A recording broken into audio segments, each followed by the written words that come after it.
Alors le prix, c'est la question compliquée.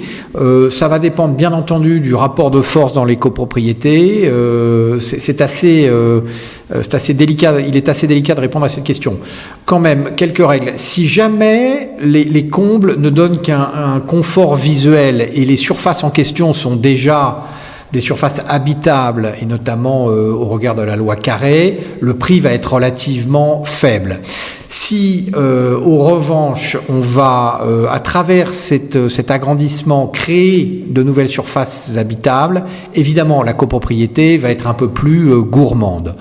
En général, on va considérer que c'est à peu près le prix, une fois qu'on a dit ces deux choses, le prix, ça va être entre à peu près 20% du prix du mètre carré, donc à Paris c'est relativement cher, entre 20 et 10% selon que donc ça crée des surfaces supplémentaires ou pas, dont il faut quand même déduire les éventuels coûts de travaux.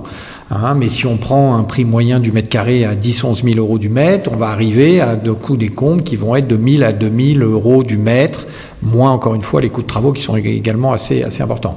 Mais le coût donc est loin d'être négligeable.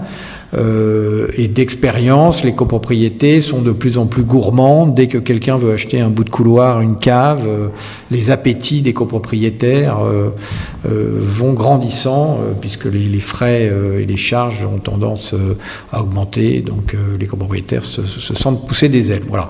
Et c'est aussi une question de rapport de force. Évidemment, un copropriétaire qui est rentré récemment dans la copropriété, on va un peu plus lui demander de payer qu'un vieux copropriétaire qui est là depuis fort longtemps. Voilà.